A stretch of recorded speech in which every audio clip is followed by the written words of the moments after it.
Ganga versus मंगा। पतंग part 2। मंगा हॉल में बैठी हुई थी। छी, जो भी करूं सब उल्टा पड़ जाता है। सिर्फ ये मेरे साथ ही हमेशा क्यों होता है? मेरी सारी प्लानिंग कहाँ मिस होती है?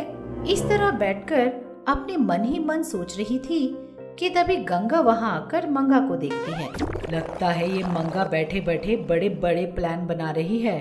पता नहीं फिर से क्या करने वाली है ये लड़की। इस तरह मन में सोचकर गंगा मंगा के पास आकर बोलती है, क्या बात है मंगा, अकेले बैठे बैठे अपने मन ही मन कुछ सोच रही है?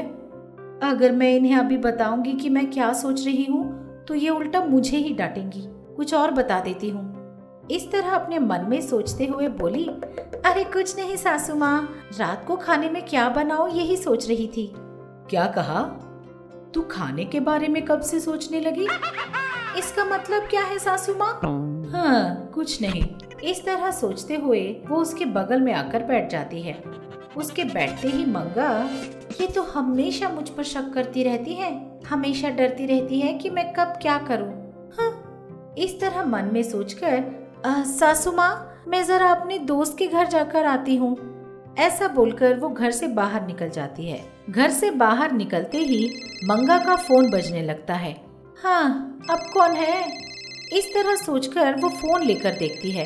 वो देखती है कि उसकी दोस्त कविता उसे फोन कर रही थी। फोन उठाकर, हाँ बोल यार। हेलो मंगा, तू मंगा ही है ना?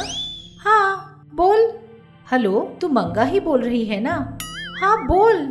हेलो, मंगा ही बोल रही हो ना? इस तरह एक ही सवाल बार बार पूछने पर मंगा को बहुत गुस्सा आता है।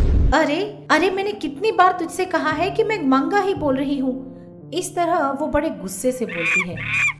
हाँ, अब आई ना तू रास्ते पे। मंगा तो हमेशा इसी तरह बात करती है। जब तूने फोन डल होकर उठाया था तो मुझे लगा कोई और है। वैसे भी एक बेट में हार गई तो क्या सब कुछ गया? हार ही जीत का रास्ता दिखाती है। बेटिंग की बात सुनते ही मंगा दंग रह गई। तुझे कैसे पता कि मैं बेट में हार गई हूँ? पूछ रही है, मुझे कैसे पता चला? वो वनजा है ना, पूरे गाँव में ढिंढोरा पीट रही है कि मंगा मेरे हाथों हार गई है। तो कविता की बात सुनकर मंगा को और भी गुस्सा आ जाता है। अरे मंगा, एक बात बता, तुझे उससे बैटिंग करने की क्या जरूरत थी? अरे कविता, तू फोन रख, मैं तुझे फिर से कॉल करूंगी। ऐसा बोलकर वो फोन काट देती है। तभी एक छोटा सा बच्चा हाथ में पतंग लिए दौड़ते हुए मंगा के सामने से गुजरता है। वो जाते जाते मंगा को देखकर रुक जाता है और हंसने लगता है। इस तरह वो बच्चा हंसता है। उसको हंसता हुआ देखकर मंगा पूछती है, अरे तू मुझे देखकर क्यों हंस रहा है? आपको तो पतंग उड़ाना भी नहीं आता आंटी। और थोड़ी देर यहीं खड़ा रहा तो मैं तेरी टांगे तोड़ दूंगी। इस तरह डांटकर वो उस बच्चे को वहाँ से भेज देती है। सारे गांव में बता दिया है कि मैं हार गई हूँ। अब तो मुझे घर से बाहर कदम रखने के लिए भी डर लग रहा है। पता नहीं अब कौन आकर मुझसे पूछने लगेगा। इस तरह वो बस मन में सोच ही रही थी कि थोड़ी दूर से एक औरत चलते चलते उसको देखती है। अरे बाप रे, कोई और आ रही है। इस तरह सोचते हुए वो अचानक पीछे मुड़कर घर पहुंच जाती है। घर के अंदर आते ही गंगा पूछती है, तूने तो कहा था कि अपने दोस्त के घर जाएगी।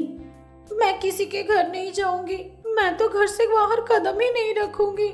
इस तरह रोते रोते वो अपने सास के पास आकर बैठ जाती है। बहू को रोता हुआ देखकर गंगा पूछती है, अरे बहू, क्या हुआ? उस वनजा ने पूरे गांव में ढिंडोरा पीटकर बता दिया है कि मैं उसके हाथों हार चुकी हूँ। अपना चेहरा उठाकर बाहर कैसे जाऊँ? अब अपने घर से एक कदम भी बाहर नहीं रखूंगी मैं। अच्छा, उस वनजा ने ऐसा किया? उसकी तो मत मारी गई है। लेकिन मेरी इज्जत तो पूरी तरह गई। इतनी बार क्यों बोल रही है कि तेरी सारी इज्जत चली गई है? तू यही बैठ, मुझे पता है कि तेरी खोई हुई इज्जत वापस कैसे लाऊं। ये बात सुनते ही रोती हुई मंगा अचानक चुप हो जाती है। क्या करना है सासू माँ? गंगा ने अपनी बहू के कान में कुछ कहा।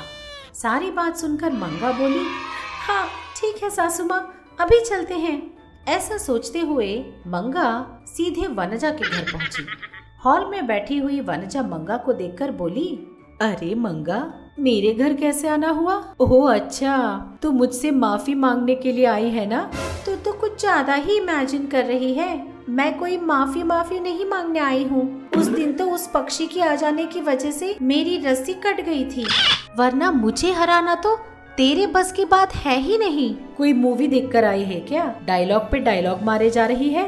तू देखती होगी मूवीज, मुझे देखने की कोई जरूरत नहीं। उस दिन तेरा नसीब अच्छा था इसलिए जीत गई। अच्छा तो चल फिर से कंपटीशन करते हैं। वही बताने के लिए आई हूँ मैं। इसी गांव के सामने हम दोनों मिलकर फिर से कंपटीशन करते हैं। क्या बोलती है? डेट तू बताएगी या मैं बताऊं? टाइम तू बताएगी या मैं बताऊं? कहाँ, कैसे, कब बताएगी या मैं बताऊं? अब तो तू मार रही है सिनेमा के डायलॉग। आज शाम को ही कंपटीशन लगा लेते हैं, सारे गांव को बुलाते हैं। ठीक है, तो फिर तैयार रहना। इस तरह बोलकर मंगा वहाँ से चली जाती है। वनजा और मंगा शाम को पतंग उड़ाने की कंपटीशन रखते हैं। उसे देखने के लिए सारे गांव वाले पहुँचते हैं। एक बार कंपटीशन में हारी हुई मंगा फिर से कंपटीशन में हिस्सा लेने की वजह से सारे गांव वाले बड़े उत्सुकता से देख रहे थे। सब लोग एक बहुत बड़े मैदान में पहुंचते हैं।